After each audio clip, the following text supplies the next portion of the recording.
I'm Howie Hawkins. I'm a candidate for governor for the Green Party. And I wanted to say a few words about the issues and then how we're organizing around this campaign. I think this year is going to be a really good year for the Green Party because the Democrats, if you look at what their leadership's talking about, have completely abandoned the mythology that has led people to support them, which is the legacy of the New Deal. I mean, you look at their fiscal austerity. You know, Andrew Cuomo and Duffy, the mayor of Rochester, his lieutenant governor selection, are saying, we don't have the money, we've got to cut spending, cap state spending, cap property taxes, which is a way of capping down on spending, freezing the pay and benefits of state workers, those that remain who aren't laid off because of the freeze on spending. And the truth is, the state had the money last year. They had $16 billion in the stock transfer tax that was instituted in 1909 and collected until 1981. And since then, they've been rebating 100% of it automatically by computers to the brokers. Now, if they had just kept the money they had in hand, instead of a $9 billion deficit, we'd have a $7 billion surplus. And then if we added some other progressive taxes, how about a banker's bonus tax? 50% on cash bonuses over $50,000. I mean, we just... Through the Treasury and especially the Federal Reserve, we have dispersed nearly $5 trillion to the big banks, particularly the big money center banks, which are located in Wall Street, 5 of which have assets equivalent to 2/3 of our GDP, gross domestic product. They're too big to fail, which means, you know, if one of them fails, there's so many counterparties, the dominoes spread throughout the economy, which means the government's got to bail them out. And the financial regulatory reform that we just apparently have agreed to in Congress and is going to be signed by the President does nothing about that. So that's who we bailed out. It was nearly $5 trillion dispersed, nearly $13 trillion, which is about what our national gross domestic product is, in guarantees to some of their commitments. So they were bailed out, and yet they handed out, according to the comptroller, $20 billion in bonuses this last year, which I think is a low estimate, but let's take that as the estimate. So 50% of $20 billion over the $50,000 cash we'll let them keep would be another $10 billion. If we went back to the income structure we had under the moderate Republicans of Rockefeller, we could cut income tax for individuals, personal income tax, for 95% of the people in New York, and still collect $8 billion more. You add all that up, that would be $34 billion more in revenues than they've got this year. Subtract the $9 billion deficit, you'd have $25 billion with which you could fund the schools. You could go to tuition-free higher education in our public institutions, which CUNY was established to do by referendum back in the 1800s, and which they almost did for the SUNY system in 1967 Constitutional Convention. But the bankers got wind of that, and they got wind to the convention. They said, look, you do that, and we will not roll over the public debt. You know, the bankers are like the permanent shadow government.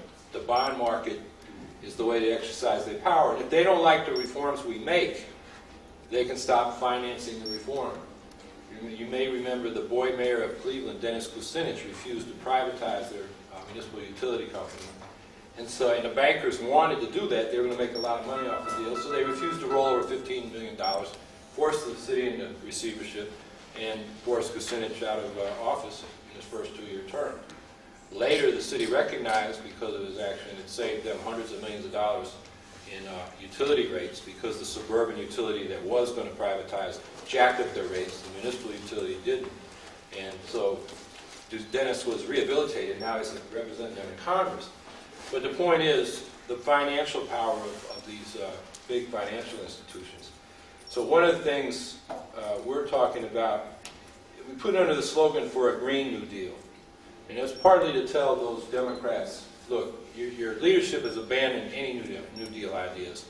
You know, one of the elements of the New Deal, the Social Security Act 1935, provided income for old people pensions, disabled, and the poor. Well, they don't do it for the poor since Clinton. I mean, that should give people a hint. They repealed the welfare commitment at the federal level, and, you know, the time limits and all that. New York State fills in some of that gap, but they've gone back from that New Deal. Then the other thing that they did at that time was talk about public investment to raise up demand when business investment and consumer demand are down, which is a situation we're in right now.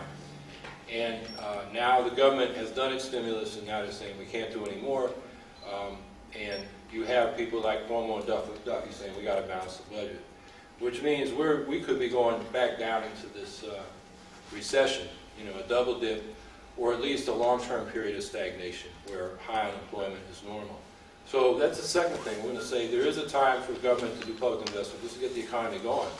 Now, we say there ought to be a green stimulus. I mean, everybody talks about, from the federal government, this recent stimulus had some green elements to it.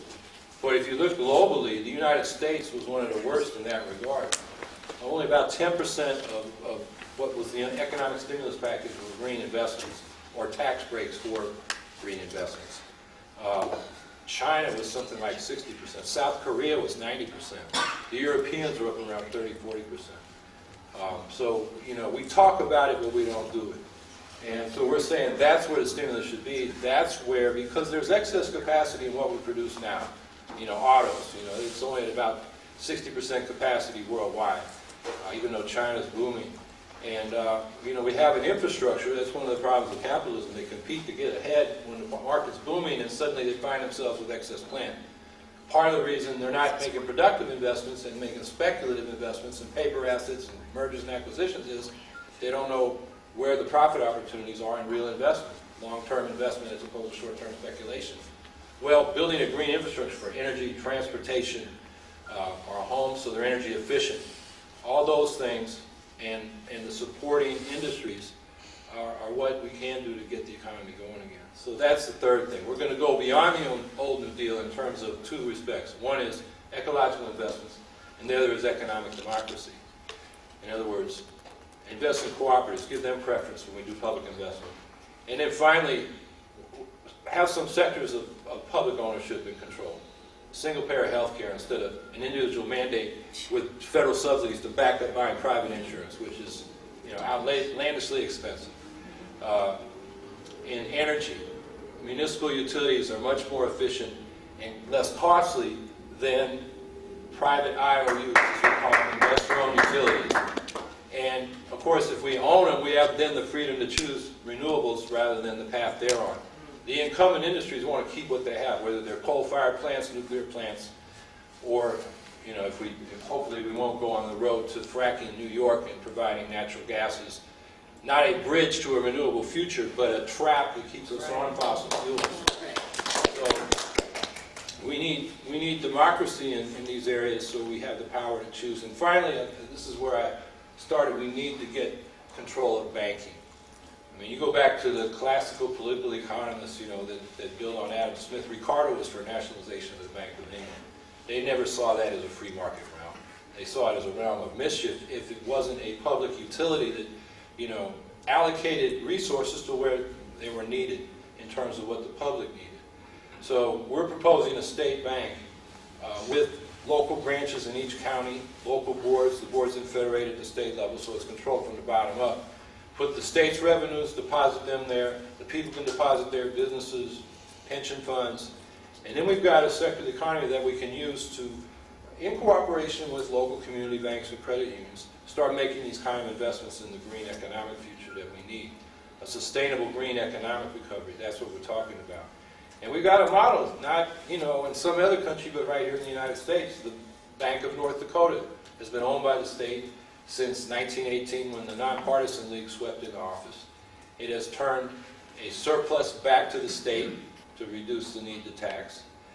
Ever since 1918, every year, it finances their farms at low interest, their businesses at low interest, it partners with their local banks and credit unions, their community banks, and even finances student loans and other kind of consumer loans.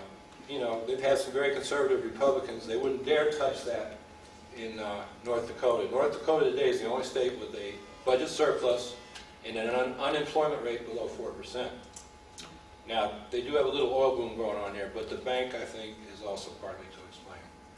So that's what we're talking about. And I think it's going to be a good year for the Greens because Andrew Cuomo is talking like a Republican. I go around saying, you know, with Democrats like Cuomo, who needs Republicans? I mean, they're all back to Hoover. They're trying to see who can pick up the Hoover, and I think that's unfair to Hoover. I mean, at least Hoover tried the Reconstruction Finance Corporation, and even though he was balancing the budget, tried to do some public stimulus as we went into the Depression. I mean, it's really back to McKinley, or if it's a Democrat, maybe Grover Cleveland, back when the hard money people were, you know, I think the situation is very similar to what happened to the agrarian classes after the Civil War, where they had that insistence on hard money, high real interest rates. You had the long depression, they called it, from 1873 into the 1890s, which, you know, really drove people off the land and brought up the populist movement at that time.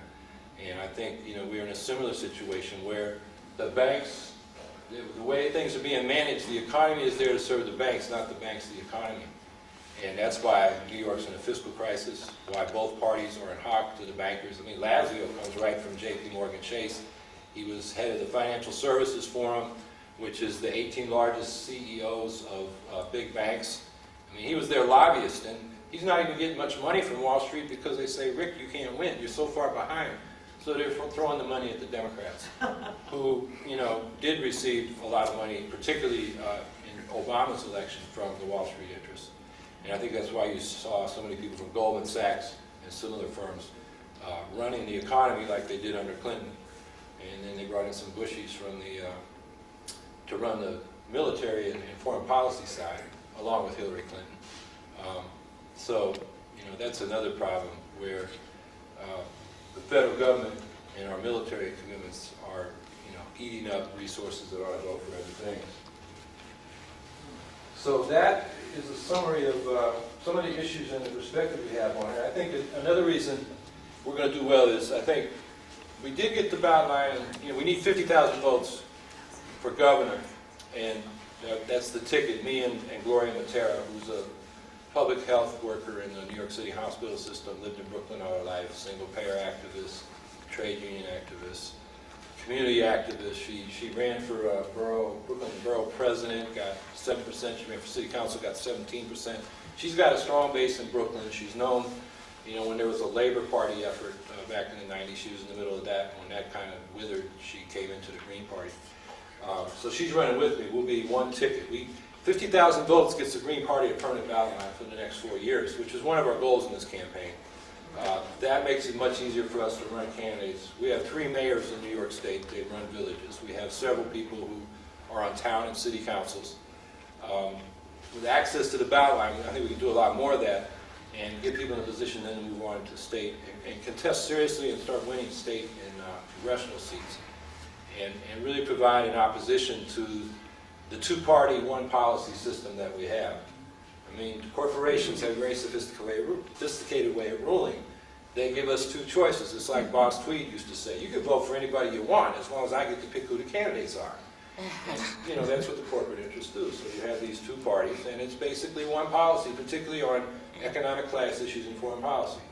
And then they'll fight over abortion and gay rights and a few other issues that get people all whipped up, and makes it seem like, you know, we can't let, for progressives, we can't let the Republicans in, they're fascists, you know, and so we got to vote for the Democrats, which is, I think, the purpose of the Tea Party, which I looked at Tea Party meetings in central New York where I'm from, and it's basically the right-wingers who've always been there, and now they've got a new brand, and it's backed by corporate money, and you know, Sarah Palin's designed to scare progressives to vote for Democrats. I think that's the way we got to look at it. And when we do that, we lose our power, because the Democrats take us for granted. I mean, look at the Working Families Party. You know, their whole thing was to push the Democrats to the left, and in fact, they chased them to the right. Like on health care, Richard Kirsch, who ran Americans for Healthcare Now in the recent reform effort, used to run Citizen Action in New York.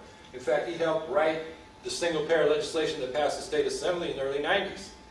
And then when the Clintons came into office at the federal level and they said single payer's off the table, we're going to go with incremental reform, Richard got behind that and he worked that thing. And then as we came into this election, there was a strong single payer movement, but to cut that off, they went with the public option. And then Kirsch, like a lot of the liberal Democrats, said, we're for a strong public option, you know, strong public option. And then they got a weak public option. They said, well, we're for the weak public option. You know, we got to get a weak public option. And then there was no public option. They said, well, we got to back it because if they defeat Obama on this, the whole agenda is kaput. And so, see what I mean? They chased them to the right, to the point now where Working Families Party has a convention and they tell the Democrats, please let us put your candidates on our ballot line. Whoever they are, we don't care. And Cuomo's sitting there. I don't think so, because you got this little finance scandal in New York City. He took the Independence line. They got their own scandal, but that scandal didn't bother them. I think they got the Working Families Party, which means some of the unions, what's left of Acorn and relabeled because of the footnote. How many Democrats jumped on that Fox News ginned up bandwagon to assassinate Acorn? I know my so-called liberal congressman did in Central New York, Dan Maffei. I mean, people say we need the Democrats in there to defend us from the hard right. Well, the hard right went after Acorn, and the Democrats didn't defend Acorn after all the grunt work Acorn had done. So Acorn, Citizen Action, these trade unions, you know, they've tried to use the working families in that strategy of you know, fusion and supporting more progressive Democrats against more conservative Democrats, and they keep going to the right, to the point now where the Democratic leadership says, we got these people in our hip pocket, we don't need the Working Families Party, that's less favors to hand out after the election. So, you know, we've made an appeal to the rank and file of the Working Families Party and their organizations. It's time to declare your independence. At least then you're not taken for granted. I mean, we may not win the election, but, you know, 50,000 votes gets the ballot line. I want 500,000 votes, 10% of the election of the vote, so that what we're talking about, people take notice, we get into the debate, so the solutions we're talking about become something they have to deal with. We don't have to win the election, win the office to move the debate. If we start moving the debate and get our alternatives really heard, I think, you know, we're talking about things I think a majority can support. Right now, the media likes to cover these things as horse races. Well, there's not going to be a story then in the governor's race, because Lazio is about 24% and Cuomo's at 60 to 70%.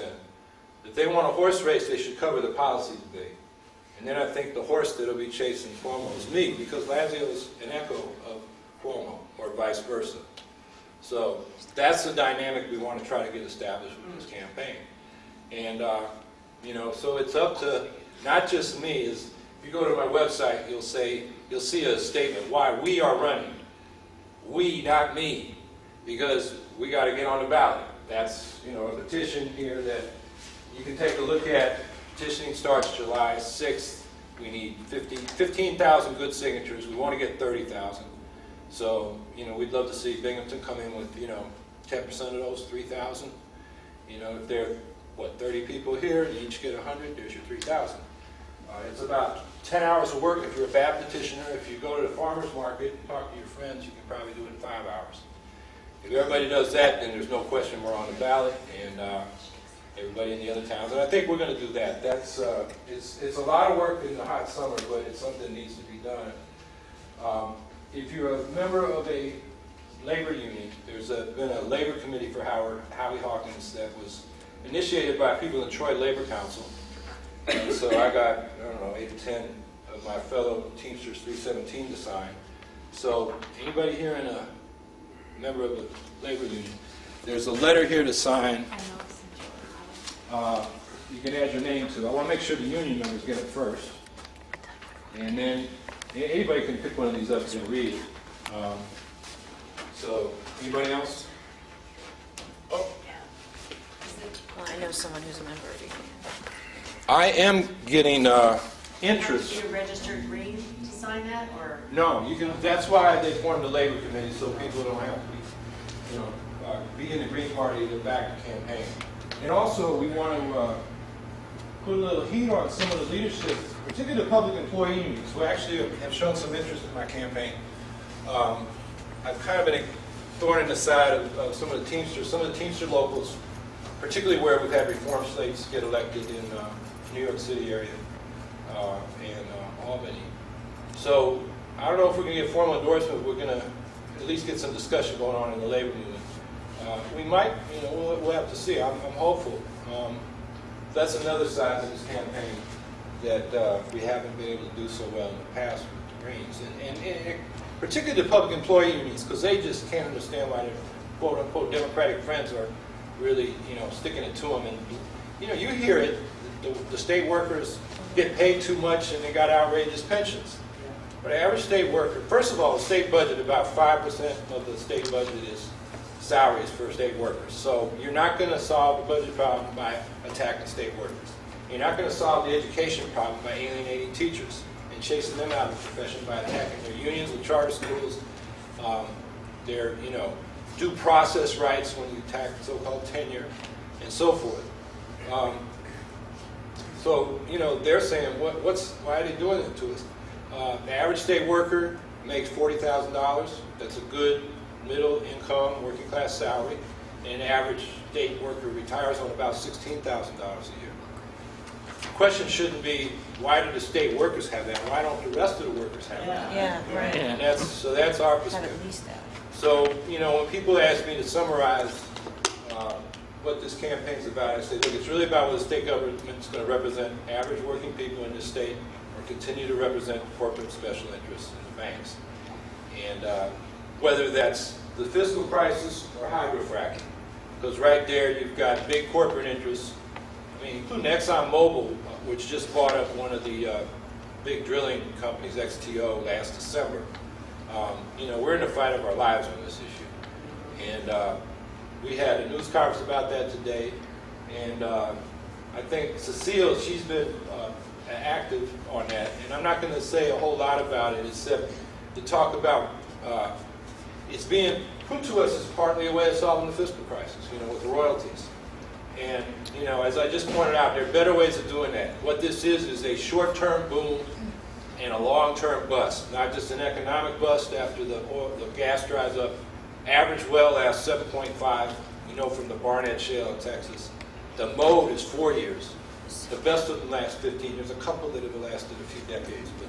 So you're talking about a real short-term boom, and then a bust, which is not just economic, it's environmental because of the problems that are left behind. And I'll let Cecile enumerate our no's, but I think that's one perspective we got to look at. It's corporate interest, it's a short-term boom, long-term bust.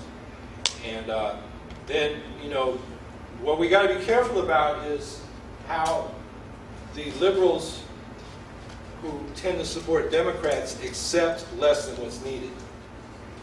They accepted the public option when we need a single payer. For example, is picketing the state Senate to adopt a climate bill at the state level, which basically ratifies the federal goal of 80% carbon reduction by 2050.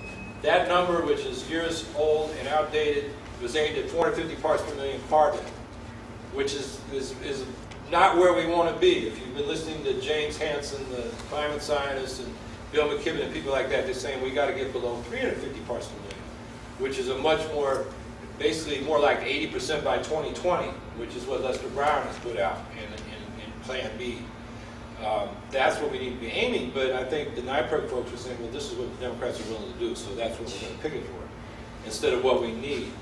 And the same thing with this moratorium on drilling until the EPA comes back with their study. Well, what's the EPA going to do? They're going to say, here's how you do it safely, and then they're going to want to go forward. And they're going to give it legitimacy, and that's what Andrew Cuomo and Lazio were saying. Or I'm not sure if Lazio even wants to wait, but Cuomo's saying, we're only for drilling if it's safe. Well, after 2 years in the report from the EPA, he's going to say, see, it's safe, and then, go ahead. So what we need the Green Party to do is say what we really need, and what the people, I think, will understand as we get stronger and get behind us, we can really do. So I've been probably going about 25 minutes, so I think it's time to stop and introduce